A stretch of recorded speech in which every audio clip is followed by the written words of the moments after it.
Quintal? ಹೇಳ್ತೇನೆ. ಆಗ ಅವರೇ ಹೇಳಿದರು, ಯಾರು ಶ್ರೀಪಡ್ರೆ ಅವರು, ಇದಕ್ಕೊಂದು ಬ್ರ್ಯಾಂಡ್ ಕೊಡಿ.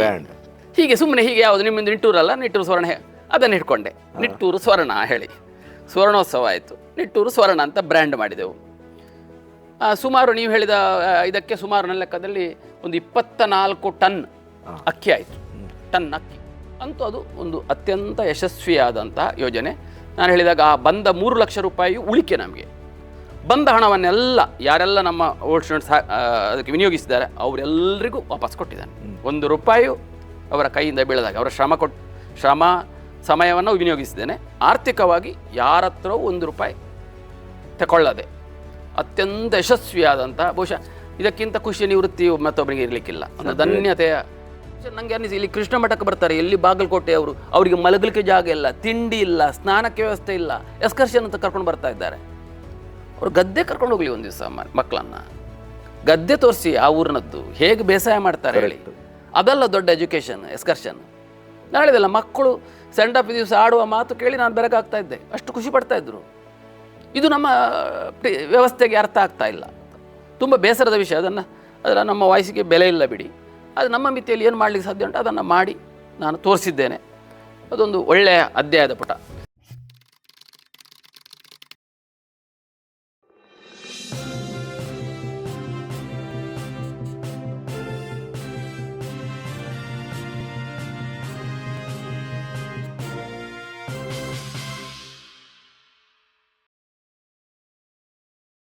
ಈ ಸಂದರ್ಭದಲ್ಲಿ ನಾನು ಡಾಕ್ಟರ್ ಮನೋಹರ್ ಉಪಾಧ್ಯಾಯ, ಮಂಗಳೂರಿನ ದೊಡ್ಡ ಅವರು ಪಶುವೈದ್ಯರು, ತುಂಬ ನಮ್ಮ ಆತ್ಮೀಯರು, ಕೃಷಿಯ ಬಗ್ಗೆ ತುಂಬ ಆಸಕ್ತಿ ಇರುವವರು. ಅವರು ಶ್ರೀಪಡ್ರೆ ಅವರ ಪರಿಚಯ ಮಾಡಿಸಿದರು. ನಾನು ಅವ್ರ ಹತ್ರ ಮಾರ್ಗದರ್ಶನ ತಗೊಳ್ತಾ ಬಂದೆ. ಶ್ರೀಪಡ್ರೆ ಅವ್ರ ಹತ್ರ ಏನು ಮಾಡ್ಬೋದು, ಅವ್ರು ಆಗಾಗೆ ಫೋನ್ ಮಾಡ್ತಾಯಿದ್ರು. ಅವ್ರಿಗೆ ತುಂಬ ಒಂದು ವಿಸ್ಮಯ, ಇಷ್ಟು ಒಳ್ಳೆಯ ಕೆಲಸ, ಇದು ಅಂತಾರಾಷ್ಟ್ರೀಯ ಸುದ್ದಿ ಆಗಬೇಕು ಆ ಸಂಗತಿ ಅಂತ ನಿರಂತರ ಸಂಪರ್ಕದಲ್ಲಿದ್ದೆ. ಆಯಿತು, ಬೆಳೆಯಿತು ತುಂಬ ಚೆನ್ನಾಗಿ. ಅದರ ನಡುವೆಲ್ಲ ಕೆಲವು ಫೋಟೋಸ್ ವೀಡಿಯೋಸ್ ಎಲ್ಲ ನನ್ನ ಗ್ರೂಪಲ್ಲಿ ಹಾಕ್ತಾಯಿದ್ದೆ. ತುಂಬ ಒಳ್ಳೆಯ ಅದಕ್ಕೆ ರೆಸ್ಪಾನ್ಸ್ ಬರ್ತಾಯಿತ್ತು. ಕೇಳದೆ ದುಡ್ಡು ಬಂತು, ನೀವು ನಂಬಲಿಕ್ಕಿಲ್ಲ. ನಾವು ಯಾರ ಹತ್ರ ಕೇಳದೆ 3 ಲಕ್ಷ ರೂಪಾಯಿ ಡೊನೇಟ್. ಮಣಿಪಾಲದ ರಾಟ್ರಿ ಅವರು 75,000 ರೂಪಾಯಿ ಮೆಂಬರ್ಸ್ಗಳೆಲ್ಲ ಒಟ್ಟು ಸೇರಿಸಿ. ಹಾಗೆ ಇಲ್ಲಿ ಕ್ರಿಶ್ಚಿಯನ್ ಬಂಧುಗಳು ಕಲ್ಯಾಣಪುರದ ಅವರು ಒಂದು ದಿವಸ ಕಳೆ ಕೇಳಲಿಕ್ಕೆ ಬಂದಿದ್ದರು, ಅಷ್ಟು ಮಾತ್ರ 25,000 ರೂಪಾಯಿ. ಹೀಗೆ ಮತ್ತು ಈ 5 ಕಡೆಗೆ ಈ ವೆಚ್ಚ ಇದೆಯಲ್ಲ, ವೆಚ್ಚವನ್ನು ಆರಂಭದಲ್ಲಿ ಭರಿಸಿದ್ದು ಈ ನನ್ನ ಹಳೆ ವಿದ್ಯಾರ್ಥಿ ಗ್ರೂಪ್ಗಳೇ, ಅವರೇ. ದುಡ್ಡು ಬೇಕಲ್ಲ, ಹೌದು, ಲಕ್ಷ ದುಡ್ಡು ಬೇಕು, ಎಲ್ಲ ಅವರವರೇ ಭರಿಸಿದ್ರು. ಮತ್ತು ಅವರಿಗೆ ಹೇಳಿದ್ದೆ, ಅಕ್ಕಿ ಮಾರಿದಾಗ ಬಂದಾಗ ನಾನು ಕೊಟ್ಟು ಚುಕ್ತ ಮಾಡಿ ಹೋಗೋದು ಹೇಳಿ. ಅವರೇನದು ಕೇಳಲಿಲ್ಲ. ನಾನು ಒಮ್ಮೆ ಇಳಿದ್ರೆ ಹಣದ ಬಗ್ಗೆ ನಾನು ಸ್ಪಷ್ಟ, ಇಲ್ಲದ್ರೆ ನಾನೇ ಸಿದ್ಧನಾಗಿರ್ತೇನೆ. ಇದು ಕಲಾರಂಗದಲ್ಲಿರ್ಬೋದು, ಒಂದು ಯೋಜನೆಗೆ ಇಳಿದ್ರೆ ಕಡೆಗೆ ಮಧ್ಯದಲ್ಲಿ ಕೈ ಬಿಡುವುದಿಲ್ಲ. ದುಡ್ಡಿನ ಬಗ್ಗೆ ನಾನೇ ಜವಾಬ್ದಾರಿಯಿಂದಲೇ ಹೊರಡೋದು ನಾನು. ಕಡೆಗೆ ಆಯಿತು, ಭತ್ತ ಬಂತು. ಭತ್ತ ಆದಮೇಲೆ ಕಟಾವು ಮಾಡಿಸಿದೆವು. ನಮ್ಮ ದಿನೇಶ್ ಪೂಜಾರಿ ಹೇಳಿ, ತುಂಬ ಅವ್ರು ನನಗೆ ಸಪೋರ್ಟ್ ಮಾಡಿದ, ನನ್ನ ಹಳೆ ವಿದ್ಯಾರ್ಥಿ, ಇದರಲ್ಲಿ ತುಂಬ ಆಸಕ್ತಿ ಇರುವವನು, ಅವನು ದೊಡ್ಡ ಪ್ರೋತ್ಸಾಹ ಇಲ್ಲಿದೆ. ಕಕ್ಕುಂಜಿಗೆ ಆಗುವಾಗ ನಾನು ಭಾಸ್ಕರ್ ಸುವರ್ಣ ಮತ್ತು ಅವರ ತಮ್ಮ ಜಯಕರ ಸುವರ್ಣರವರು ತುಂಬ ಇನ್ವಾಲ್ವ್ ಆಗಿದ್ದಾರೆ. ಭತ್ತ ಬಂತು. ಭತ್ತ ಬಂದ ಮೇಲೆ ಎಂತ ಮಾಡೋದು? ಅವ ಹೇಳಿದ, ಸರ್ ಇದು ನೀವು ಮಾಯಿಶ್ಚರ್ ಉಂಟು, ನೀವು 24-28 ಮೀಟ್ರ್ ಬಂದರೆ ಇದು ಅಕ್ಕಿ ಉಳಿಯುವುದಿಲ್ಲ ದೀರ್ಘಕಾಲ, ಒಣಗಿಸಬೇಕು ಇದನ್ನು. ಅಂತ ಎಲ್ಲಿ ಒಣಗಿಸೋದು? ನಂಬಲಿಕ್ಕಿಲ್ಲ ನೀವು. KSRTC ಬಸ್ ಸ್ಟ್ಯಾಂಡ್ ಆಗ್ತಿತ್ತು ಉಡುಪಿಗೆ, ಅಲ್ಲಿಗೆ ತಂದು ಒಣಗಿಸಿದ್ದೆ ನಾವು. ಅಮೃತ ಗಾರ್ಡನ್ ಇದೆ, ಅಲ್ಲಿ ದೊಡ್ಡ ಪಾರ್ಕಿಂಗ್ ಏರಿಯಾ ಇತ್ತು, ಅಲ್ಲಿ ಒಣಗಿಸಿದ್ದೇವೆ. ಒಂದು ಸಲ ಒಣಗಿಸಿದೆ, ಮೋಡಾಗಿದೆ, ಮಳೆ ಬರ್ತದೆ, ಎಂತ ಮಾಡೋದು? ಬಿಡಿಸಿದ್ದೇವೆ, ಒದ್ದೇವ ಆಗಿತ್ತು. ಅದೇ ಒಂದು ಅಂದರೆ ಕ್ವಾಲಿಟಿ ಬೇಕು ಹೇಳಿ, ನಮ್ಮ ಭತ್ತ ಅಕ್ಕಿ ಕ್ವಾಲಿಟಿ ಆಗಬೇಕು ಹೇಳಿ. ಸೊ ಅದನ್ನು ಒಣಗಿಸಿ ಡ್ರೈ ಮಾಡಿ ಧಾನ್ಯಲಕ್ಷ್ಮಿ ರೈಸ್ ಮಿಲ್ಲಿಗೆ ಕೊಟ್ಟು, ಆಗ ಪುನಃ ನಮ್ಮ ಕಾರ್ಯಕರ್ತರು ಹಳೆ ವಿದ್ಯಾರ್ಥಿ ಹೇಳಿದರು, ಸರ್ ಸಾಕು ಸರ್, ಇದನ್ನು ಮಾರಿಬಿಡುವ, ಭತ್ತ ಮಾರಿಬಿಡುವ. ನಾನು ಹೇಳಿದೆ. ಆಗ ಪಡ್ರೆಯವರು ಹೇಳಿದರು, ನೀವು ಇಷ್ಟು ಮಾಡಿ ಅದನ್ನು ಹಾಗೆ ಮಾಡಬೇಡಿ. ನನಗೂ ಅನ್ನಿಸಿತು, ನಾವು ಇಷ್ಟು ಕಷ್ಟಪಟ್ಟು ಸಾವಯವ ಭತ್ತವನ್ನು ಮಾಡಿದ್ದೇವೆ, ಕೊಟ್ಟು ಕೈ ತೊಳೆಯುವುದಲ್ಲ, ಒಂದು ಅಂತಿಮ ಗುರಿ ಆಗಬೇಕು, ಅಕ್ಕಿ ಮಾಡಿಯೇ ಮಾಡಬೇಕು ಹೇಳಿ. ಅಕ್ಕಿ ಮಾಡಿದೆವು, ಕುಚ್ಚಲಕ್ಕಿ. ಸುಮಾರು ಎಷ್ಟು ಕ್ವಿಂಟಲ್? ಹೇಳ್ತೇನೆ. ಆಗ ಅವರೇ ಹೇಳಿದರು, ಯಾರು ಶ್ರೀಪಡ್ರೆ ಅವರು, ಇದಕ್ಕೊಂದು ಬ್ರ್ಯಾಂಡ್ ಕೊಡಿ. ಹೀಗೆ ಸುಮ್ಮನೆ ಹೀಗೆ ಯಾವುದು ನಿಮ್ಮಿಂದ ನಿಟ್ಟೂರು ಅಲ್ಲ, ನಿಟ್ಟೂರು ಸ್ವರ್ಣ, ಅದನ್ನು ಇಟ್ಕೊಂಡೆ, ನಿಟ್ಟೂರು ಸ್ವರ್ಣ ಹೇಳಿ ಸ್ವರ್ಣೋತ್ಸವ ಆಯಿತು. ನಿಟ್ಟೂರು ಸ್ವರ್ಣ ಅಂತ ಬ್ರ್ಯಾಂಡ್ ಮಾಡಿದೆವು. ಸುಮಾರು ನೀವು ಹೇಳಿದ ಇದಕ್ಕೆ ಸುಮಾರು ನನ್ನ ಲೆಕ್ಕದಲ್ಲಿ ಒಂದು 24 ಟನ್ ಅಕ್ಕಿ ಆಯಿತು. ಟನ್ ಅಕ್ಕಿ ಅರೇ ರೀ. ಅಂದರೆ ಅಲ್ಲಿ ಆ್ಯಕ್ಚುಲಿ ಅವರ ಲೆಕ್ಕದ 50 ಎಕರೆ ಜಾಗ ನಮ್ಮದು ಸಾಮಾನ್ಯ 50 ಎಕರೆ ನಾವು ಬೇಸಾಯ ಮಾಡಿದ್ದು. ನಮಗೆ ಸಾಮಾನ್ಯ ಒಂದು ಎವರೇಜ್ 10 ಕ್ವಿಂಟಾಲ್ ಬಂದಿತ್ತು. ಯಾಕೆ ಅದು ನಿಜವಾಗಿ ಕಡಿಮೆ ಅದು, ಯಾಕಂದ್ರೆ ನಾವು ಸಾವಯವ ಹಾಕಲಿಲ್ಲಲ್ಲ ನಮ್ಮ ಇಲ್ಲಿ ಬೇಸಾಯ ಆದ್ರಿಂದ. ಇನ್ನು ಇದನ್ನು ವಿಕ್ರಯಿಸಬೇಕು. ಮತ್ತೆ ನಾವು ಮಾಡಿದ್ದು ಕಜೆ ಅಕ್ಕಿ. ಕಜೆ ಹೇಳಿದರೆ ಪಾಲಿಶ್ ಕಡಿಮೆ ಮಾಡಿದ್ದು, ಕೆಂಪಕ್ಕಿ 2 ವೆರೈಟಿ ಮಾಡಿದ್ದು. ಸ್ವಲ್ಪ ಅದು ಹೆಚ್ಚು ಇದೆ, ಅದಕ್ಕೆ ಬ್ರ್ಯಾಂಡ್ ಆಯಿತು, ಅದಕ್ಕೆ ಚೀಲ ಹೊಲಿಸಿದೆವು. 5 kg 10 kg 25 kg 3 ವೆರೈಟಿಯ ಇದು. ಇನ್ನು ಮಾರುವ ಕೆಲಸ ಆಯ್ತಲ್ಲ. ನನಗೆ ಆಗ ನಿವೃತ್ತಿಯ ಕಾಲ, ಅದು ಅಕ್ಟೋಬರ್ 60 ವರ್ಷ. 60ರ ಏನು ಶಾಂತಿಯನ್ನು ಮಾಡಲಿಲ್ಲ ನಾನು. ಒಂದು ಹೊಳೆಯಿತ್ತು. ನಾನು ನನ್ನ ಸನ್ಮಿತ್ರರಿಗೆ, ಸೊ ನಾನು ಒಂದು 150 ಜನರಿಗೆ 5-5 kg ಅಕ್ಕಿಯನ್ನು ನಾನು ಹಂಚಿದೆ ಉಚಿತವಾಗಿ, ನನ್ನ ಒಂದು ಇದರ ಸಂದರ್ಭ ಅಂತ ಹೇಳಿ. ತುಂಬ ಜನ ಅದನ್ನು ಇದೊಂದು ರೀತಿ ಮಾರ್ಕೆಟಿಂಗ್, ನನಗೆ ಗೊತ್ತೇ, ನಾನು ಮಾರ್ಕೆಟಿಂಗ್ ಮಾಡಿದ್ದಲ್ಲ. ಅದನ್ನು ಉಂಡವರಿಗೆ ತುಂಬ ಖುಷಿ ಆಯಿತು, ಸಂತೋಷ ಆಯಿತು. ಅದರ ಟೇಸ್ಟೇ ಬೇರೆ. ಕಡೆಗೆ ಅದರ ಗ್ರಾಹಕರಾದರು ಅವರು. ಇಲ್ಲಿ 1-2 ಪಾಯಿಂಟನ್ನು ಪ್ಲೇಸನ್ನು ಇಟ್ಟಿವಿ, ಅಲ್ಲಿ ಸಿಗ್ತದೆ, ನಮ್ಮ ಶಾಲೆಯಲ್ಲಿ ಅದು ಸಿಗ್ತದೆ. ಮತ್ತೊಂದು 2 ಪ್ಲೇಸನ್ನು ಹೇಳಿದೆವು.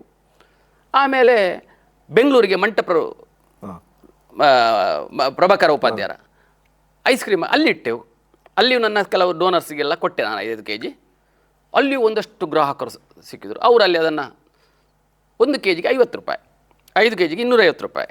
ಸಾಮಾನ್ಯ ಆಗ ಕುಚ್ಚಿಗೆ 34-36 ರೂಪಾಯಿ ಸಿಕ್ತಿತ್ತು 1 kgಗೆ. ಇದು ಸಾವಯವ ಅನ್ಪಾಲಿಷ್ಡ್ ಆದ್ದರಿಂದ 50 ರೂಪಾಯಿ ಹೇಳಿ. ಬೆಂಗಳೂರಿಗೆ ಆಗೋ 60 ರೂಪಾಯಿ, ಯಾಕಂದರೆ ಟ್ರಾನ್ಸ್ಪೋರ್ಟೇಷನ್ ಒಂದು 60 ರೂಪಾಯಿ. ಸೊ ಎಲ್ಲ ಅಕ್ಕಿಯು ಸೋಲ್ಡ್ ಔಟ್ ಆಯಿತು. ಅದು ಎಷ್ಟು ಹೇಳಿದರೆ ಈಗಲೂ ನನ್ನ ಹತ್ರ ಕೇಳ್ತಾ ಇದ್ದಾರೆ, ಮುರಳಿಯರ ಆ ಅಕ್ಕಿ ಉಂಟಾ, ಪ್ಲೀಸ್ ಕೊಡಿ. ಅದರಿಂದ ನನಗೆ ಶುಗರ್ನ ಇದು ಕಮ್ಮಿ ಆಯಿತು.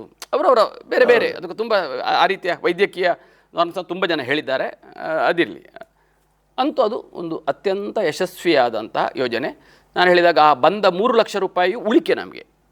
ಬಂದ ಹಣವನ್ನೆಲ್ಲ ಯಾರೆಲ್ಲ ನಮ್ಮ ಓಲ್ಡ್ ಸ್ಟೂಡೆಂಟ್ಸ್ ಅದಕ್ಕೆ ವಿನಿಯೋಗಿಸಿದ್ದಾರೆ ಅವರೆಲ್ಲರಿಗೂ ವಾಪಸ್ ಕೊಟ್ಟಿದ್ದಾನೆ. 1 ರೂಪಾಯಿ ಅವರ ಕೈಯಿಂದ ಬೀಳದಾಗ ಅವರ ಶ್ರಮ ಸಮಯವನ್ನು ವಿನಿಯೋಗಿಸಿದ್ದೇನೆ. ಆರ್ಥಿಕವಾಗಿ ಯಾರ ಹತ್ರ 1 ರೂಪಾಯಿ ತಗೊಳ್ಳದೆ ಅತ್ಯಂತ ಯಶಸ್ವಿಯಾದಂಥ, ಬಹುಶಃ ಇದಕ್ಕಿಂತ ಖುಷಿ ನಿವೃತ್ತಿ ಮತ್ತೊಬ್ಬರಿಗೆ ಇರಲಿಕ್ಕಿಲ್ಲ. ಒಂದು ಧನ್ಯತೆಯ ಇದರಲ್ಲಿ ನಾನು ನಿವೃತ್ತನಾದೆ. ಸುಮಾರು ಎಷ್ಟು ಬಂತು? ಅದೇ ಅಲ್ಲ ಮಾರಿದ ನಾನು ಅಂದರೆ ನಾನು ಲೆಕ್ಕ ಅದನ್ನು ಉಂಟು ನನಗೀಗ, ಅದೆಲ್ಲ ನೆನಪಿಲ್ಲ. ನೀವು ಇದೆ ಸಾಮಾನ್ಯ ನಾವು kgಗೆ 50 ರೂಪಾಯಿ ಪ್ರಕಾರ ಮಾಡಿದ್ದು, ಅದನ್ನು ಮಾಡ್ತಾ ಇದ್ದೆವು. ಮತ್ತೊಂದು ಹೇಳಿದರೆ ವಿಷಯ ಇಷ್ಟೇ, ನೀವು ಹೇಳಿದ ಹಾಗೆ ಇದಕ್ಕೆ ತುಂಬ ಲೆಕ್ಕಪತ್ರ, ಇಷ್ಟು ಇವ ಹಣ ಕೊಟ್ಟಿದ್ದಾನೆ, ಅದಕ್ಕೊಂದು ವೋಚರ್ ರಶೀದಿ ಯಾವುದಿಲ್ಲ. ಓನ್ಲಿ ವಿಶ್ವಾಸ. ಈಗ ಸಂಚಯಕಕ್ಕೂ ಕೆಲವರು ಕೇಳಿದರು, ಮುರಳಿಯರ ಸಂಚಯಕ ಹೇಗೆ ಮಾಡೋದು? ನಮ್ಮದು ನೋಡಿ ಕೆ ಮುಡುಪುರ ಅವರ ಶಾಲೆ ಮಂದರ್ತಿ ಶಾಲೆಯಲ್ಲಿ ಮಾಡಿದರು, ತುಂಬ ವರ್ಷ ಮಾಡಿದರು ಅವರು. ನಾನಾಗ ಹೇಳ್ತಾ ಇದ್ದೆ, ನೋಡಿ ಇದು ನಿಮ್ಮ ಕಾನ್ಷಿಯಸ್ಸಿಗೆ ಸಂಬಂಧಪಟ್ಟದ್ದು. ಎಷ್ಟೋ ಕಡೆಯಲ್ಲಿ ಸಂಚಯಿಕದಲ್ಲಿ ದುರುಪಯೋಗ ಆಗಿದೆ, ಮೋಸ ಆಗಿದೆ, ಮುಚ್ಚಿ ಹೋಗಿದೆ, ಗಲಾಟೆ ಆಗಿದೆ. ನಮ್ಮಲ್ಲಿ 1-2 ಸಲ ಕಳ್ಳತನ ಆಯಿತು. ನನ್ನ ಹಂಚಿನ ಮಾಡು ನನ್ನ ರಾತ್ರಿ ಬಂದು ಒಡೆದು, ಅದು ದೊಡ್ಡ ಮೊತ್ತಲ್ಲ, ಆದರೂ ಆಗ 200-300 ರೂಪಾಯಿ ಕರ್ಕೊಂಡು ಹೋಗಿದ್ದಾರೆ. ಅದು ನಾನು ನಿಲ್ಲಿಸಿಲ್ಲ, ಅದನ್ನು ಅದಕ್ಕೆ ಬೇರೆ ಪರ್ಯಾಯ ಮಾಡಿಕೊಂಡೆ. ಮತ್ತು ಪರ್ಸ್ ನಾನು ಮನೆಗೆ ತಗೊಂಡು ಹೋಗ್ತಿದ್ದೆ. ನಿಮ್ಮ ಕಾನ್ಷಿಯಸ್ ಶುದ್ಧ ಇಲ್ಲದಿದ್ದರೆ ಮೋಸ ಆಗುವ ಸಾಧ್ಯತೆಗಳಿವೆ. ಸೊ ನಮ್ಮ ಹಿರಿಯರಿಂದ ಬಂದ ಬಳಬಳಿ ಅದೊಂದು ಆರ್ಥಿಕವಾಗಿ ನಾನು ಆ ಮಟ್ಟಿಗೆ ತುಂಬ ಪ್ರಾಮಾಣಿಕ ಅಂತ ನನಗೆ ಒಂದು ಹೆಮ್ಮೆ ಇದೆ. ಇಲ್ಲಿಯೂ ಕೂಡ ಹಾಗೆ ನಾವು ಯಾವುದೇ ಆಡಿಟರ್ನಿಂದ ಇಲ್ಲ, ಒಂದು ಬುಕ್ಕಿನಲ್ಲಿ ಬರಿತಾ ಇದ್ದು, ಇಷ್ಟು ಖರ್ಚಿದ್ದಕ್ಕೆ ಇಷ್ಟು kg ಇಲ್ಲಿಗೆ ಹೋಯಿತು, ಇಷ್ಟು ಹಣ ಬಂತು, ಅದೆಲ್ಲವನ್ನು ಬರೆದಿದ್ದೇವೆ. ನಮ್ಮ ಆ ಕಮಿಟಿಯಲ್ಲಿ ನಾವು ಕೂಡಿಸಿ ಅವರಿಗೆ ಲೆಕ್ಕ ಕೊಟ್ಟಿದ್ದೇವೆ. ನೋಡಿ ಇಷ್ಟು ಹಣ ಬಂತು, ಇಷ್ಟು ನೀವೆಲ್ಲ ಮಾಡಿದ್ದೀರಿ, ಇವರಿಗೆ ಇಷ್ಟು ಕೊಟ್ಟಿದ್ದೇವೆ ಹೇಳಿ. ಸೊ ಆಮೇಲೆ ಕಡೆಗಲ್ಲ ನೀವು ಹೇಳಿದ್ರೆ ಸಾಮಾನ್ಯ 9,000 ಒಂದು ಡೆಫಿಸಿಟ್ ಬಂತು. ಅಂದರೆ ನಾವು ಈ ಸಂಸ್ಥೆಗಳು ಕೊಟ್ಟದ್ದನ್ನೆಲ್ಲ ಶಾಲೆಗೆ ರಿಸೀಟ್ ಮಾಡಿದ್ದೇನೆ ನಾನು. ಅದು 3 ಲಕ್ಷ ರೂಪಾಯಿ ಉಳಿಕೆ ಆಗಿದೆ, ಶಾಲೆ ಬಂದ ಅಷ್ಟು ಉಳಿಕೆ ಇದರಿಂದ ಸಪೋರ್ಟಿವ್ ಆಗಿ ಬಂದದ್ದು. ಅಂತೂ ನಮಗೆ ಕೃಷಿ ಆರ್ಥಿಕವಾಗಿ ಯಾವುದೇ ಲಾಸ್ ಆಗಲಿಲ್ಲ. ಅದೆಲ್ಲಕ್ಕಿಂತ ಒಂದು ದೊಡ್ಡ ಗುಡ್ವಿಲ್ ಸಿಕ್ಕಿತು. ಇದರ ಪರಿಣಾಮ ಏನಾಯ್ತು ಹೇಳಿದರೆ, ನಮ್ಮ ಸೊಸೈಟಿಯ ಅಧ್ಯಕ್ಷರು ರಘುಪತಿ ಭಟ್ರು ಆಗ ಶಾಸಕರಾಗಿದ್ದರು. ಅವರು ಇದನ್ನೆಲ್ಲ ನೋಡ್ತಾ ಇದ್ರು. ನಾವು ಇದೀಗ ಅಂತ ಹೇಳಿದರೆ ಈ ನಾಟಿ ಕೆಲಸಕ್ಕೆಲ್ಲ ಒಂದು ಸಣ್ಣ ಫಂಕ್ಷನ್ ಮಾಡ್ತಿದ್ದವರು ಗದ್ದೆಯಲ್ಲಿ ಬದಿಯಲ್ಲಿ, ಮಳೆ ಎಲ್ಲ ಬರ್ತಿತ್ತು, ಅಲ್ಲಿ ಗಮ್ಮತ್ತಲ್ಲಿ ಅವರು ಅದಕ್ಕೆ ಬರ್ತಿದ್ದರು. ಅವ್ರನ್ನ ಕರಿತಾ ಇದ್ದೆ, ಊರಿನ ಮುಖ್ಯಸ್ಥರು ಕರಿತಾ ಇದ್ದೆ. ಅವ್ರಿಗೆ ಆಗಲೇ ಬಹುಶಃ ತಲೆಗೆ ಹೊಳೆದಿತ್ತು ಇದು. ನೆಕ್ಸ್ಟ್ ಇಯರ್ ಅವರು ಇಡೀ ವಿಧಾನಸಭಾ ಕ್ಷೇತ್ರದಲ್ಲಿ, ಉಡುಪಿ ವಿಧಾನಸಭಾ ಕ್ಷೇತ್ರದಲ್ಲಿ ಇದನ್ನು ವ್ಯಾಪಕವಾಗಿ ಮಾಡಲಿಕ್ಕೆ ಉತ್ಸುಕರಾದರು. ನಾನೇ ಅದರ ಪ್ರಧಾನ ಕಾರ್ಯದರ್ಶಿ. ಅದಕ್ಕೊಂದು ಕೇದಾರವತನ ಟ್ರಸ್ಟ್ ಅಂತ ಮಾಡಿಕೊಂಡು ಅವರ ಅಧ್ಯಕ್ಷರು, ನಾನು ಕಾರ್ಯದರ್ಶಿ, ಉಡುಪಿಯ ಮುನ್ಸಿಪಾಲ್ಟಿಯ ಮೆಂಬರ್ಸ್ ಸದಸ್ಯರು, ಮತ್ತು ಒಂದು 9 ಗ್ರಾಮ ಪಂಚಾಯತ್ ಇತ್ತು ಬ್ರಹ್ಮಾವರ ಸೈಡ್, ಅದರ ಅಧ್ಯಕ್ಷರು ಸದಸ್ಯರು.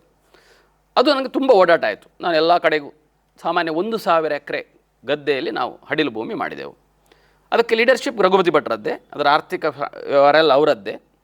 ಆದರೆ ಅದು ಹೋದ ರೀತಿ ಒಂದು ಬೇರೆ, ಅದು ಎಷ್ಟು ಹೇಳಿದ್ರು ಒಂದು ಪೊಲಿಟಿಕಲ್ ಟಚ್ ಅದರಲ್ಲಿ ಉಂಟು. ಪೊಲಿಟಿಕಲ್ ಟಚ್ ಇದ್ದರಿಂದ ಅಷ್ಟು ದೊಡ್ಡದು ಆಯಿತು. ಆದ್ದರಿಂದ ಅದರಲ್ಲಿ ಅದರ ಇನ್ನೊಂದು ಮುಖವು ಅದರಿಂದ ಬೇರೆ ಬೇರೆ ರೀತಿಯಲ್ಲಿ ವ್ಯಕ್ತಗೊಂಡಿತ್ತು. ನನಗೆ ತುಂಬ ಅದು ಹಿತ ಕೊಟ್ಟಿದೆ ಅಂತ ನಾನು ಹೇಳಲಾರೆ. ಅದು ನನ್ನ ಪ್ರಾಮಾಣಿಕ ಪರಿಶ್ರಮದಲ್ಲಿ ಹಾಕಿದ್ದೇನೆ. ಆರ್ಥಿಕ ಲೆಕ್ಕದಲ್ಲಿ ನಾನಿಲ್ಲ, ಅದನ್ನು ಸೋಲ್ಡ್ ಔಟ್ ಮಾಡಿದರು. ಮತ್ತು ಆಗ ಈ 50 ಎಕರೆಯನ್ನು ಅದಕ್ಕೆ ನಾವು ಮರ್ಜು ಮಾಡಿದೆವು. ಅದು ಉಡುಪಿ ವಿಧಾನಸಭಾ ಕ್ಷೇತ್ರಕ್ಕೆ ಬರುವಂಥದ್ದು. ಆನಂತರ ನನಗೆ ಅದಕ್ಕೆ ಹೆಚ್ಚು ಸಮಯ ಕೊಡಲಿಕ್ಕೆ ಪುರ್ಸೋತು ಇರಲಿಲ್ಲ, ನನಗೆ ಅದು ಹೆಚ್ಚು ಹಿತವನ್ನು ಕೊಡಲಿಲ್ಲ. ಸೊ ಅದರಿಂದ ನಾನು ಹಿಂದೆ ಬಂದೆ.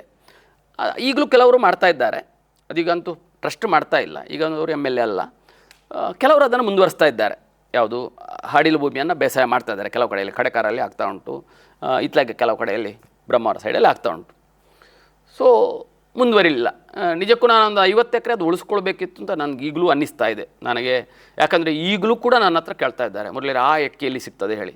ನಾನು 1-2 ವರ್ಷ ಕೇದಾರವತನ ಟ್ರಸ್ಟ್ನ ಅಕ್ಕಿಯನ್ನು ರೆಫರ್ ಮಾಡ್ತಾ ಇದ್ದೆ. ಮತ್ತು ನನಗೆ ಹೆಚ್ಚು ಧೈರ್ಯ ಬರಲಿಲ್ಲ. ಯಾಕೆ ಹೇಳಿದರೆ, ನಾನು ಸಾವಯವ ಹೇಳಿದರೆ ನನಗೆ ಅದು ಸ್ಪಷ್ಟ ಇದ್ದರೆ ಮಾತ್ರ ನಾನು ಅದನ್ನು ಉಲ್ಲೇಖಿಸಬೇಕೇನೆ. ಈಗ ಅಲ್ಲಿ ಮಾಡ್ತಾರೆ ಅಂತಲ್ಲ, ಕೆಲವು ದಿಕ್ಕಿನಲ್ಲಿ ಮಾಡ್ತಾರೆ. ಯಾರು ಗದ್ದೆಗೆ ಹೋಗಿ ನೋಡ್ತಾರೆ. ಅದು ಎಷ್ಟು ಹೇಳಿದರೆ ಸಾವಯವದ ಡೆಫಿನೇಷನ್, ಮೇಲಿನ ಗದ್ದೆಯವನು ಯೂರಿಯಾ ಅಥವಾ ಫರ್ಟಿಲೈಸರ್ ಹಾಕಿದರೆ ಕೆಳಗಿನ ಗದ್ದೆ ನಾನು ಫರ್ಟಿಲೈಸರ್ ಆಗದೇ ಇದ್ರೂ ಕೂಡ ನೀರು ಹರಿದು ಬರೋದ್ರಿಂದ ಇದು ಸಾವಯವ ಅಲ್ಲ. ಕನಿಷ್ಠ 3 ವರ್ಷ ನೀವು ಫರ್ಟಿಲೈಸರ್ಸ್ ಹಾಕದೇ ಇದ್ದ ಭೂಮಿಯಲ್ಲಿ ಬೆಳೆದದ್ದು ಮಾತ್ರ ಸಾವಯವ. ಇಷ್ಟು ಡೆಫಿನೇಷನ್ ಇದೆ. ಸೊ ನನಗೆ ಮತ್ತೆ ಇಲ್ಲಿ ಕಲಾರಂಗದಲ್ಲಿ ಇಲ್ಲೇ ಒಂದಷ್ಟು ಕೆಲಸಗಳು ಇದ್ದದ್ರಿಂದ ನಾನು ಮತ್ತೆ ಆ ಕಡೆಗೆ ಹೆಚ್ಚು ಹೋಗಲಿಲ್ಲ, ಅಲ್ಲಿ ಮುಗಿಯಿತು. ಸೊ ಇದು ನನ್ನ ಜೀವನದ ಒಂದು ಸುಂದರ ಪುಟ. ಆದರೆ ಸಾಮೂಹಿಕ ಕೃಷಿಗೆ ಒಂದು ಮಾದರಿ ಇದು. ಅದಕ್ಕೆ ತುಂಬ ಅದೇ ಶ್ರೀಪಡ್ಡಿ ಅವರು ಹೇಳಿದಾರಲ್ಲ, ಅದನ್ನು ಅವರು ತುಂಬ ಮೆಚ್ಚಿಕೊಂಡ್ರು. ಇದು ದೊಡ್ಡ ಸಂಗತಿ ಮುರಳಿ, ಇಂಟರ್ನ್ಯಾಷನಲ್ ಸಂಗತಿ. ನಾಶ ಆಗ್ತಾ ಇರೋ ಹೊತ್ತಿನಲ್ಲಿ ನಾನು ಅದನ್ನೇ ಹೇಳೋದು. ಏನು ಹೇಳಿದರೆ, ಈ ವಿಚಾರವನ್ನು ಶಾಲೆಯಲ್ಲಿ ಈ ಪಠ್ಯಪುಸ್ತಕದ ಕಂಟೆಂಟನ್ನು ಸ್ವಲ್ಪ ಕಡಿಮೆ ಮಾಡ್ತಾ, ಒಂದು 100 ಜನ ಬಂದರೆ ಒಬ್ಬ 99 ಜನ ಇದಕ್ಕೆ ಮುಂದುವರಿದಿಲ್ಲ, ಒಬ್ಬ ಇದರಿಂದ ಇನ್ಸ್ಪೈರ್ ಆದರೂ ಕೂಡ, ಇನ್ಸ್ಪಿರೇಷನ್ ಪಡೆದ್ರೂ ಕೂಡ ಅದು ದೊಡ್ಡ ಕೊಡುಗೆ ಅಲ್ವಾ? ಹೌದು. ಮಾಡ್ತಾ ಇಲ್ಲ. ನಾವು ಎಕ್ಸ್ಕರ್ಷನ್, ನನಗೆ ಅನ್ನಿಸಿ ಇಲ್ಲಿ ಕೃಷ್ಣ ಮಠಕ್ಕೆ ಬರ್ತಾರೆ, ಎಲ್ಲಿ ಬಾಗಲಕೋಟೆ ಅವರು, ಅವರಿಗೆ ಮಲಗಲಿಕ್ಕೆ ಜಾಗ ಇಲ್ಲ, ತಿಂಡಿ ಇಲ್ಲ, ಸ್ನಾನಕ್ಕೆ ವ್ಯವಸ್ಥೆ ಇಲ್ಲ, ಎಕ್ಸ್ಕರ್ಷನ್ ಅಂತ ಕರ್ಕೊಂಡು ಬರ್ತಾ ಇದ್ದಾರೆ. ಅವರು ಗದ್ದೆ ಕರ್ಕೊಂಡು ಹೋಗಲಿ ಒಂದು ದಿವಸ ಮಕ್ಕಳನ್ನು, ಗದ್ದೆ ತೋರಿಸಿ ಆ ಊರಿನದ್ದು ಹೇಗೆ ಬೇಸಾಯ ಮಾಡ್ತಾರೆ ಹೇಳಿ. ಅದೆಲ್ಲ ದೊಡ್ಡ ಎಜುಕೇಷನ್, ಎಕ್ಸ್ಕರ್ಷನ್. ನಾನು ಹೇಳಿದಲ್ಲ, ಮಕ್ಕಳು ಸೆಂಡ್ ಆಫ್ ದಿವಸ ಆಡುವ ಮಾತು ಕೇಳಿ ನಾನು ಬೆರಗಾಗ್ತಾ ಇದ್ದೆ, ಅಷ್ಟು ಖುಷಿ ಪಡ್ತಾಯಿದ್ರು. ಇದು ನಮ್ಮ ವ್ಯವಸ್ಥೆಗೆ ಅರ್ಥ ಆಗ್ತಾ ಇಲ್ಲ. ತುಂಬ ಬೇಸರದ ವಿಷಯ. ಅದರ ನಮ್ಮ ವಾಯ್ಸಿಗೆ ಬೆಲೆ ಇಲ್ಲ ಬಿಡಿ. ಅದು ನಮ್ಮ ಮಿತಿಯಲ್ಲಿ ಏನು ಮಾಡಲಿಕ್ಕೆ ಸಾಧ್ಯ ಉಂಟು ಅದನ್ನು ಮಾಡಿ ನಾನು ತೋರಿಸಿದ್ದೇನೆ. ಅದೊಂದು ಒಳ್ಳೆಯ ಅಧ್ಯಾಯದ ಪುಟ. ಇದು ಖುಷಿಯಾಗಿ ಶ್ರೀಪಡ್ರಿಯವರು ಒಂದು ಲೇಖನ ಬರೆದರು. ಅಡಿಕೆ ಪತ್ರಿಕೆಯಲ್ಲಿ ಅದನ್ನು ಕವರ್ ಸ್ಟೋರೇಜ್ ಮಾಡಿದರು. ನಾವು ಗದ್ದೆಯಲ್ಲಿ ಟೀಚರ್ಸ್ ಎಲ್ಲ ಎದ್ದು ಇಟ್ಕೊಳ್ಳೋದು, ಅದು ತುಂಬ ಅದಕ್ಕೆ ದೊಡ್ಡ ಪಬ್ಲಿಸಿಟಿ ಸಿಕ್ಕಿತ್ತು. ಮನೋಹರ್ ಉಪಾಧ್ಯಾಯರು ಹೇಳಿದೆಲ್ಲ, ಅವರು ಇದನ್ನು ತುಂಬ ಮೆಚ್ಚುತ್ತಾ ಇದ್ದರು. ತುಂಬ ಹೇಳಿದರೆ, ಅವರ ಮಂಟಪ ಉಪಾಧ್ಯಾಯರು ಸುಮಾರು 2 ಕ್ವಿಂಟಲ್ ಅಕ್ಕಿಯನ್ನು ಅವರು ತಗೊಂಡ್ರು. ನಾನು ತಗೊಂಡು ನನಗೆ ಬೇಕಾದವ್ರು ಕೊಡ್ತೇನೆ ಹೇಳಿ, ನಂಬಲಿಕ್ಕಿಲ್ಲ ನೀವು. 2 ಕ್ವಿಂಟಲ್, ಅವರು 2 ಕ್ವಿಂಟಲ್ 2 ಟನ್ ಅಕ್ಕಿಯನ್ನು ತಗೊಂಡ್ರು ಅವರು. ಆಮೇಲೆ ಮುರಳಿ, ಇದು ಎಲ್ರಿಗೂ ಗೊತ್ತಾಗಬೇಕು ಹೇಳಿ, ಸುಮಾರು 1,000 ಪುಸ್ತಕವನ್ನು ಅವರೇ ಆರ್ಡ್ರ್ ಮಾಡಿ, ಅದರ ಸ್ಟ್ಯಾಂಪಿನ ಮೊತ್ತ ಕೂಡ ಅವರೇ. ಮುರಳಿ, ನೀನು 1,000 ಅಡ್ರೆಸ್ ನಂಗೆ ಕೊಡಬೇಕು, ಅಷ್ಟು ಜನರಿಗೆ ಇದನ್ನು ಕಳಿಸ್ಬೇಕು ಹೇಳಿ. ಸಾಮಾನ್ಯ ನಮ್ಮ ಕಲಾರಂಗದ ಹೆಚ್ಚಿನ ಮೆಂಬರ್ಸಿಗೆ ಅದನ್ನು ಕಳಿಸಿದೆ. ಇಲ್ಲ, ನನಗೆ ಅದನ್ನು ಹೇಳೋದೆಲ್ಲ ಅಷ್ಟು ಮುಜುಗರ ಇಲ್ಲ, ಅದು ಗೊತ್ತಾಗಬೇಕು ಹೇಳಿ. ನೋಡಿ, ನಾನು ಅದನ್ನೇ ಹೇಳ್ತಾ ಇರೋದು, ಸಮಾಜ ನಾವು ಹಾಳಾಗಿದೆ ಹೇಳ್ತೇವೆ. ಎಂತಹ ಸುಮನಸರು ಇದ್ದಾರಪ್ಪ, ನೀವು ಗುರುತಿಸಬೇಕು. ಅಲ್ಲ, ನೀವು ಪ್ರಾಮಾಣಿಕ ಕೆಲಸ ಮಾಡಿದರೆ ಎಂಬುದಕ್ಕೆ ನನಗೆ ಒಂದಲ್ಲ 100 ದೃಷ್ಟಾಂತಗಳು ಸಿಕ್ಕಿವೆ. ಅಂತಹ ಒಂದು ಸಜ್ಜನರ ಸಮೂಹದಿಂದ ನನಗೆ ತುಂಬ ಈಸಿಯಾಗಿ ಹಳೆ ವಿದ್ಯಾರ್ಥಿಗಳು, ಟೀಚರ್ಸ್, ಸಮಾಜ ದೊಡ್ಡ ರೀತಿಯ ಕೊಡುಗೆಯನ್ನು ಕೊಟ್ಟಿದೆ. ಅದೊಂದು ಸಾರ್ಥಕ ಅಭಿಯಾನ. ಬಹುಶಃ ನಾನು ನಿವೃತ್ತನಾಗುವಾಗ ಒಂದು ದೊಡ್ಡ ನನಗೆ ಸಮ್ಮಾನ ಅದು ಸಿಕ್ಕಿದ್ದು ಅಲ್ಲ. ಸಮ್ಮಾನ ಸೆಂಡಪ್ಪು ಎಲ್ಲ ಪುನರ್ಸೇರ್ ಮಾಡಿದ್ದಾರೆ ಅದುವೆಲ್ಲ. ಆದರೆ ಇದು ನಿಜವಾಗಿ ಒಂದು ಸಾರ್ಥಕ ಭಾವ ನನಗೆ ಮೂಡಿದ್ದು. ಹೀಗೆ ಒಂದು ಟೀಚರಾಗಿ ನಾನು ಅದನ್ನೇ ಹೇಳ್ತಾ ಇರೋದು, ನಾನೊಂದು ಕನ್ನಡ ಮಾಧ್ಯಮ ಶಾಲೆಯ ಟೀಚರ್ ಆದ್ದು ನನ್ನ ಸೌಭಾಗ್ಯ. ಅದು ಏಡೆಡ್ ಆದ್ದು, ನನಗೆ ಟ್ರಾನ್ಸ್ಫರ್ ಇಲ್ಲ. 3 ವರ್ಷ ಇಲ್ಲಿ 3 ವರ್ಷ ಅಲ್ಲಿ, ಎಲ್ಲಿ ಸ್ಥಾಪನೆ ನೀವು ಆಗುವುದಿಲ್ಲ. ಆಗ ಇಲ್ಲಿ ಒಂದು ಸ್ಥಾಪನೆ ಆಗುವಾಗ ನಿಮ್ಮನ್ನು ಎತ್ತಂಗಡಿ ಮಾಡಿಬಿಡ್ತಾರೆ. ಇಲ್ಲಿ ನಾನು ಸ್ಥಾಪನೆ ಆಗಿದ್ದೆ, ನನಗೊಂದು ಗುಡ್ವಿಲ್ ಕ್ರಿಯೇಟ್ ಆಯಿತು, ಒಂದು ಸೊಸೈಟಿಯೊಂದಿಗೆ ಮಿಂಗ್ಲಾಗಲಿಕ್ಕೆ ಆಯಿತು. ಇದಕ್ಕೆ ಕಾರಣ ನೀವು ಹೇಳಿದ ಇನ್ನೊಂದು ಹೇಳಿದೆ, ನನಗೆ ಆದರ್ಶ ಟೀಚರ್ ಇದ್ದರು. ನಾನು ಕಿದಿಯೂರು SVST ಶಾಲೆಯಲ್ಲಿ, ಪ್ರಾಥಮಿಕ ಶಾಲೆಯಲ್ಲಿ ಒಬ್ಬರು ಶ್ರೀನಿವಾಸ್ ತಂತ್ರಿ ಅಂತ ಇದ್ದರು. ಅವರು ಶಾಲೆಯಲ್ಲೇ ಮಲಗೋದು, ಅವರು ಊರಿನಲ್ಲಿ ಕಾಗದ ಬರೆಯೋದು ಅವರೇ, ಯಾರಾದರೂ ಕಾಗದ ಬಂದರೆ ಓದುವುದು ಅವ್ರ ಹತ್ರವೇ, ಸಾಲ ಅವರೇ ಕೊಡ್ತಾಯಿದ್ರು. ನನಗೆ ಅದು ಇಂಡೈರೆಕ್ಟಾಗಿ ಅದು ಪ್ರೇರಣೆ ಆಗಿದೆ. ಅದಕ್ಕೆ ನಾನು ಕಲಿತ ಶಾಲೆಯಲ್ಲಿ ಹಳೆ ವಿದ್ಯಾರ್ಥಿ ಸಂಘವನ್ನು ಸ್ಥಾಪನೆ ಮಾಡಿ 110 ದಿವಸದಲ್ಲಿ ಅಲ್ಲಿ ಕೋಣೆ ಇಲ್ಲ ಕಲೀಲಿಕ್ಕೆ. ನಾವೆಲ್ಲ ಹೇಗೆ ಆ ಕೋಣೆ ನೋಡಿದರೆ ಇಲ್ಲಿ ಕಲ್ತದ್ದು ಹೌದು ಅಲ್ವಾ ಹೇಳಿ, ಅಲ್ಲೇ ಟೀಚರ್ಸಿನ ಒಳಗಿನ ವೈಮನಸ್ಯದಿಂದ ಬಿಲ್ಡಿಂಗೇ ಆಗಲಿಲ್ಲ. ಕಡೆಗೆ ನಾನೇ ಹಳೆ ವಿದ್ಯಾರ್ಥಿಯಾಗಿ ಸಂಘದ ಕಾರ್ಯದರ್ಶಿಯಾಗಿ 1 ವರ್ಷದ 110 ದಿವಸದಲ್ಲಿ 4 ಕೋಣೆಯ ಬಿಲ್ಡಿಂಗನ್ನು RCC ಬಿಲ್ಡಿಂಗನ್ನು ಕಟ್ಟಿದೆ. ಈಗಲೂ ಉಂಟದು ಕಿದಿಯೂರಲ್ಲಿ. 110 ದಿವಸದಲ್ಲಿ 1 ವರ್ಷ ಸೆಕ್ರೆಟರಿ ಆದ್ದು, ಮತ್ತೆ ಬಿಟ್ಟುಬಿಟ್ಟು. ನಾನು ಹೇಳಿದೆ ನಾನು 1 ವರ್ಷಕ್ಕಿಂತ ಎಲ್ಲೂ ಸೆಕ್ರೆಟರಿ ಆಗೋದಿಲ್ಲ, ಮತ್ತು ತುಂಬ ಒತ್ತಡ ಇತ್ತು. ಇಲ್ಲ, ನನ್ನ ಕೆಲಸ ಮುಗಿಯಿತು. ಯಾವುದೊಂದು ನಾಟಕ ಮಾಡಲಿಕ್ಕೆ ಹಳೆ ವಿದ್ಯಾರ್ಥಿ ಅಲ್ಲ, ಶಾಲೆಗೆ ಬೇಕಿತ್ತು, ಅದನ್ನು ಮಾಡಿದ್ದೆ ಹೇಳಿ. ಅದು ಅವರ ಹೆಸರಲ್ಲಿ ಶ್ರೀನಿವಾಸ್ ತಂತ್ರಿ ಸ್ಮರಣೆಯಲ್ಲಿ ಸೌಧ. ಆ ಶ್ರೀನಿವಾಸ್ ತಂತ್ರಿಗಳು ಒಂದು ಆದರ್ಶ. ಇಡೀ ಸಮಾಜಕ್ಕೆ ಒಬ್ಬ ಟೀಚರ್ ಹೇಗೆ ರೆಸ್ಪಾಂಡ್ ಮಾಡಬೇಕು ಅನ್ಬೇಕಾದ್ರೆ ಶ್ರೀನಿವಾಸ್ ತಂತ್ರಿ ನನಗೆ ಮಾಡೆಲ್ ಆಗಿದ್ದರು. ಮತ್ತು ನಮ್ಮ ಇಡೀ ಕುಟುಂಬ, ನನ್ನ ಅಣ್ಣ ಟೀಚರ್, ನನ್ನ 2 ಅಣ್ಣಂದಿರು ಟೀಚರ್ಸ್, ನನ್ನ ಅಕ್ಕ ಟೀಚರ್, ನನ್ನ ಅತ್ತಿಗೆ ಟೀಚರ್, ನಮ್ಮದೊಂದು ಶಿಕ್ಷಕರ ಕುಟುಂಬವೇ. ಸೊ ಅದನ್ನು ನಿಮ್ಮ ಶ್ರೀಮತಿಯವರು ಹೌದು, ಅವಳು ಟೀಚರ್. ಹೌದು, ಅವಳು BJD ಹೈಸ್ಕೂಲಲ್ಲಿ ಈಗ ಹೆಚ್ಚು 2 ವರ್ಷದಲ್ಲಿ ರಿಟೈರ್ಡ್ ಆಗ್ತಾಳೆ. ಸೊ ಅವಳು ಟೀಚರ್. ನಿಮ್ಮ ಮಿಸ್ಸಸ್ಸಿನ ಸಹಕಾರ ಎಷ್ಟಿತ್ತು? ಅಲ್ಲದೆ ಈಗ ಅದನ್ನೇ ನಾನು ಅವಳಿರುವಾಗಲೇ ಹೇಳೋದು, ಯಾರಿಗೂ ಮೊದಲು ಸಹಿಸಲಿಕ್ಕೆ ಆಗಲಿಕ್ಕಿಲ್ಲ. ನನ್ನದು ಗುಣದೋಷಗಳು ನಮ್ಗೆ ಗೊತ್ತಿದೆ ಅಲ್ಲ, ನನಗೊಂದು ಹಿಡಿದ ತಲೆಯಲ್ಲಿ ಅದೇ ಇರ್ತದೆ, ಮನೆ ನೆನಪಿರುವುದಿಲ್ಲ. ನಾನು ಸಾಮಾನ್ಯವಾಗಿ ಶಾಲೆಯಲ್ಲಿರುವಾಗಲೂ ಮಧ್ಯಾಹ್ನ ಬರ್ತಾಯಿದ್ದೆ, ಮತ್ತು ಶಾಲೆ ಬಿಟ್ಟ ಮೇಲೆ ಹೆಚ್ಚಾಗಿ ಇಲ್ಲಿ ಬರ್ತಿದ್ದೆ. ಇಲ್ಲಿ ಕೂತ್ಕೊಂಡು 8-9 ಗಂಟೆ ರಾತ್ರಿ ಆಗ್ತಿತ್ತು ಮನೆಗೆ. ಮನೆ ಎಲ್ಲ ಕೆಲಸ ಅವಳೇ ಮಾಡ್ತಿದ್ದದ್ದು, ಎಲ್ಲ ಜವಾಬ್ದಾರಿ. ಹೋಗುವಾಗ ಒಂದು ಅವಳನ್ನು ಬಸ್ ಸ್ಟ್ಯಾಂಡ್ವರೆಗೆ ಬಿಡ್ತಿದ್ದೆ, ಬರುವಾಗ ಎಷ್ಟೋ ಸಲ ರಿಕ್ಷಾದಲ್ಲಿ ಬರಬೇಕು, ನಡ್ಕೊಂಡು ಬರಬೇಕಿತ್ತು. ಸೊ ಆರಂಭದಲ್ಲಿ ಗೊತ್ತಾಗ್ತಿತ್ತು. ಮತ್ತು ನಾನು ಹೇಳ್ತಾ ಇದ್ದೆ, ನಾನು ಯಾವುದಕ್ಕೂ ಅಲ್ಲ, ಯಾವುದೇ ದುರಾಭ್ಯಾಸ, ಯಾವುದೇ ಚಟಕ್ಕೆ ಸಮಯವನ್ನು ವಿನಿಯೋಗಿಸ್ತಾ ಇಲ್ಲ, ಯಾವುದೋ ಒಂದು ಒಳ್ಳೆಯ ಕೆಲಸಕ್ಕೆ ಮಾಡ್ತಾ ಇರೋದು. ಅದು ಈಗ ಕನ್ವಿನ್ಸ್ಡ್. ಸೊ ಎಲ್ಲದಕ್ಕೂ ಕನ್ವಿನ್ಸ್ಡ್ ಅವಳಿಗೆ ಅರ್ಥ ಆಗಿದೆ. ಸೊ ಪೂರ್ತಿ ಇಲ್ಲದ್ರೆ ಖಂಡಿತ ನನ್ನ ಮನೆಯ ಕಡೆಗೆ ನನ್ನ ಗಮನ ಸಾಲದು. ನನಗೆ ಗೊತ್ತಿದೆ, ನಮ್ಮ ಮಕ್ಕಳು ಕೆಲವೊಮ್ಮೆ ರಾತ್ರಿ 9 ಗಂಟೆಯ ಮೇಲೆ ನನ್ನ ಹತ್ರ ಲೆಕ್ಕ ಕಳ್ತಾಯಿದ್ರು, SLCಗೆ ಹೋಗುವ ಹೈಸ್ಕೂಲಲ್ಲಿರುವಾಗ ಎಲ್ಲ. ಸೊ ಅವ್ರ ಮಕ್ಕಳು ಕೂಡ ಸಹಿಸಿದ್ದಾರೆ, ಅದೇನು ಸಮಸ್ಯೆ ಇಲ್ಲ. ಅದರಿಂದ ಮಕ್ಕಳು ಏನು ಮಾಡ್ತಾರೆ? ಮಕ್ಕಳು ಒಬ್ಬಳು MCom ಮಾಡಿ ಒಳ್ಳೆಯ ಭರತನಾಟ್ಯ ಮತ್ತು ಯಕ್ಷಗಾನದಲ್ಲಿ ಸಂಜೀವರ ಶಿಷ್ಯ. ಅವಳು ಅತ್ಯದ್ಭುತವಾಗಿ ಯಕ್ಷಗಾನ ಮಾಡ್ತಾಳೆ. ಹೊಸತೋಟ ಮಂಜುನಾಥ ಭಾಗವತರು ನೋಡಿ, ನಾನು ಏನು ಕೃಷ್ಣ ಕಲ್ಪಿಸಿಕೊಂಡಿದ್ದೆ ಅವಳ ಒಳನೂದೂತ ಪ್ರವೇಶವನ್ನು, ಆಮೇಲೆ ಜಾಂಬವತಿ ಕಲ್ಯಾಣದ ಕೃಷ್ಣವನ್ನು ನೋಡಿದ ಮಾತು ಅವರು ಅಪ್ಪಿಕೊಂಡಿದ್ದರು. ಮತ್ತೊಬ್ಬ ಇಂಜಿನಿಯರ್ ಆಗಿ ಅವನಿಗೆ ಬೆಂಗಳೂರಲ್ಲೇ ಇದ್ದಾನೆ, ಇಬ್ಬರಿಗೂ ಮದುವೆ ಆಗಿದೆ. ಅವರು ಇಬ್ಬರು ಯಕ್ಷಗಾನದಲ್ಲಿದ್ದರು. ಸನಕ ಯಕ್ಷಗಾನದಲ್ಲಿ 3 ವರ್ಷ ವೇಷ ಮಾಡಿದ್ದಾನೆ, ಯಕ್ಷಗಾನ ವೇಷ ಮಾಡಿದ್ದಾನೆ, ಸಂಜೀವರ ಶಿಷ್ಯಂದಿರು. ಸೊ ಅವರಿಗೆಲ್ಲ ಖುಷಿ ಇದೆ. ಬಹಳ ಮುಖ್ಯ ಅದೇ, ನೀವು ಮನೆಯವರ ಸಹಕಾರ ಬೇಕೇ ಬೇಕು. ಮನೆಯವರು ಅರ್ಥ ಮಾಡ್ಕೊಳ್ಬೇಕು.